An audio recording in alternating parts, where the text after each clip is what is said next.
Uunahin nating itatapik po mga kababayan, eto pong si Kuya. Hindi itong Kuya na ito, ano? Yung Kuya na ipapakita niya, grabe ang pagbabanta kay Pangulong Bongbong Marcos. Ang sabi ba naman, wag kang pupunta ng Davao, Bongbong Marcos. Ganun po ang pagkakasabi. Parang gusto sabihin na mapapatay ka dito sa Davao o mapapatay ka dito sa Mindanao kapag ka pumunta ka, Bongbong Marcos. Pakinggan at panoorin, no, mga kababayan. Uulitin ko, hindi si Kuya na nandiyan sa harap nyo ngayon. Yung ipapakita niya. Oh. Marcos, huwag kang pupunta ng Mindanao. Yun ang sabi ng isang vlogger na ito. Panoorin nyo. Dahil pagkatapos mong Vlogger ba to? Kasi hindi ko naman dinidiscredit mga kababayan. Pero ngayon ko lang po nakita si Bossing. Ngayon ko lang nakita yung mukha na ganito po, mga Boss Chief Amo Sir, bilang vlogger. O, tuloy natin, Huwag kayo mag-focus diyan sa nguso na mahaba. ipakulong ang bayanay namin si Tatay Digong, magpapakita ka dito sa amin, putang ina. Uy, grabe.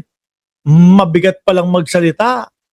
Si Bossing, Bagay, sanay na din ho tayo mga kababayan diyan sa mga ganyang asal po ng mga DDS. Kapag ka nagla-live sila, kapag ka sila ay mga nagbablog, hindi po pwedeng walang mura. Kasi po, yun po yung tipo bang trademark nila para magmukhang matapang at tunay na hindi magigiba na vlogger, mga kababayan. Kailangan talaga, para doon sa mga vlog nila, kailangan may mga mura. Sabi ni Delia Rosario, wow, makapagmura ka, unggoy ka. Dahan-dahan lang. Huwag mo nang iinit ang ulo ninyo. Mahaba-haba itong si Bossing Alam naman niya, lahat ng tao sa Mindanao galit sa kanya. Bongbong Marcos. Sandali. Hindi ako naniniwala na lahat ng tao sa Mindanao galit kay Pangulong Bongbong Marcos. Ako po ay naniniwala, mga kababayan, na miski po sa Davao, hindi lahat yan maka-Duterte. Hindi po lahat yan pamilya Duterte ang sinasamba, mga Bossing, Lalo na Mindanao ho, mga kababayan. Madami tayong mga kababayan na ayaw din po ng ugali at ng estilo ng mga Duterte. Kaya wag mong nilalahat yung mga taga Mindanao. Payo ko lang sa'yo, huwag na huwag kang magpapakita sa Mindanao na mag-isa na wala kang bodyguards dahil Ano gagawin nyo? Papatayin nyo si Pangulong Bongbong Marcos? O baka ikaw yung sinasabi na talagang inutusan ni Sara Duterte. Sabi ni Nori Mariano, taga Mindanao ako. Ayaw ko sa mga Duterte. O sabi sa iyo, boss Hindi kaya ito yung inutusan ni Inday Sara Duterte na ipinagmamalaki ng Vice Presidente? May inutusan na ako, patayin si Bongbong Marcos. Hindi kaya ikaw yon, sir? Kaya lang, tapang-tapang na ganyan, kapag ka nasampulan, mga kababayan, sasabihin, nagpapahayag lang naman po kami ng aming saloobin at damdamin. Biglang wala na ba tayong karapatang magpahayag? Bigla na pong gaganon, mga Boss Chief Amo Sir, di ba? Tuloy natin si Kuya.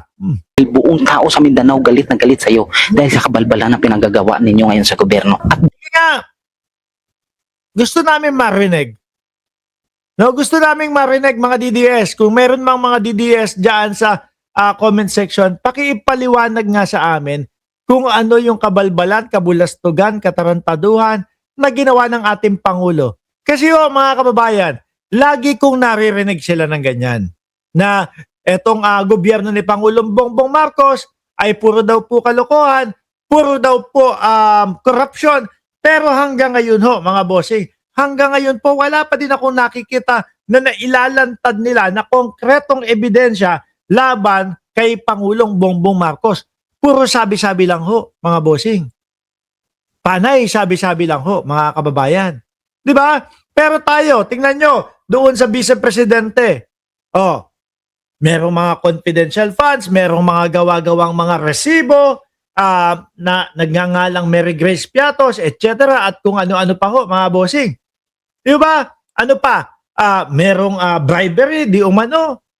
Laban sa Vice Presidente, merong pagbabanta sa buhay ng Pangulo, asawa ng Pangulo at ng former speaker na si Martin Romualdez, lahat yan. At meron nagsasabi, Madriaga, karamihan doon, may konkretong ebidensya, lalo na yung pagbabanta sa buhay ng presidente, asawa ng Pangulo at pinsan ng Pangulo. Tayo pong lahat, mga kababayan, na ano natin yon, na panood po natin iyon. Pero dito sa sinasabi nila, kabalbalan, kabugukan, kalokohan ng presidente, hanggang ngayon po, walang mga ipinapakitang mga ebidensya itong mga ito. Puro na lang salita. Dahil sa pagpapakulong mo sa bayani naming si Tatay Digong, kaya pakiusap Bongbong Marcos, kung maaari, mag-utos ka na lang ng tao. Akala ko ba mahina ang Akala ko ba weak president si Bongbong Marcos? Bakit ngayon ibinibintang nyo kay Pangulong Bongbong Marcos yung pagpapakulong, no? Kay dating Pangulong Duterte. Take note ha, no? Walang kinalaman ang gobyerno diyan.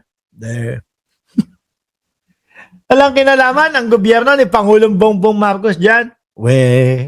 Hindi din ako naniniwala, mga kababayan, no? Ako, sino dito, taas ang kamay ng naniniwala na kahit papaano, may kinalaman si Presidente Marcos diyan. Siguro, sige, hayaan nyo na yan. Bahala na sila dyan. Kasi puro panggugulo naman ang ginagawa sa Pilipinas No, ako naniniwala ako, merong konting pitik si Pangulong Bongbong Marcos dyan. Hayaan mo na yan. Kunin yan ng ICC. Di ba? Mga bossing? Tuloy. Para maghatid ng tulong dito sa Mindanao. Dahil kung ikaw ang pupunta dito, talagang mapapahiya ka lang. Dahil ang mga tao dito sa Mindanao wala ng respeto sa iyo. At Nakarating ng Davao, nakarating ng General Santos City, si Pangulong Bongbong Marcos, wala ka naman. Hindi mo naman pinatsugi, pinapatay ang Pangulo. No, ano yan? Pang-vlog lang, pamparami ng views. Para mapansin lang. Tapos kapag nakasuhan, mga kababayan, pagka nakasuhan, pagbabanta, ano lang naman po, sinubukan ko lang naman po, gusto ko lang naman po kasi tumaas yung views ko. Kaya ako nagawa yun. Mahirap lang po kami. Wala.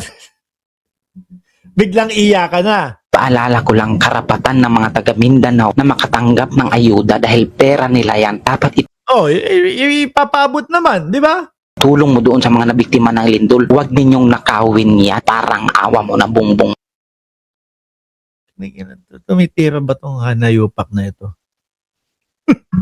Kasi napansin ko, namumula yung mata Ito yata ang buong sumisinghot mga kababayan no? Tingnan niyo yung mata, Mukhang nakasinghot po mga boss chief sir ng ipinagbabawal na interior ng gulong. Kaya ganito yung pag-uugali. Sabi ni Alonly TV, pag nakasuhan yan, napusasan, iyak hagulgol, nagmamakaawa. Totoo. Tuloy natin. Marco, kailangan ng tulong ang taga Mindanao. Hindi ibig sabihin na kailangan namin ng tulong dito sa Mindanao. Karapatan namin ng humingi ng ayuda dito dahil pera namin yung pinapasahod sa inyo at pera din namin yung. Pero, wag kang magpapakita dito sa Mindanao. Buti ka, ayup yan. Baka isang bodyguard lang ng Pangulo, kutusan ka Umiyak ka na Na baka yung tipo bang alam nyo yung gaganon, kokonyatan boom! Matahimik ka dyan sa mga pinagsasasabi mo. Sabi napansin din ni Alonly TV, pulang-pula daw ang mata. Bogsa daw po. Siguro, suminghot ng ipinagbabawal na interior ng gulong ng bisikleta. Kaya ganyan po, mga kababayan, yung mata. Dahil talagang mapapahiya ka lang at ang masaklap, baka mapahiya ka lang ng husto. Dahil alam mong Bongbong Marcos, lahat ng tao dito kahit saan ka magpunta sa Mindanao, galit na galit sa iyo. Yan mga taga Mindanao, idinadamay kayo nitong mokong na ito, no?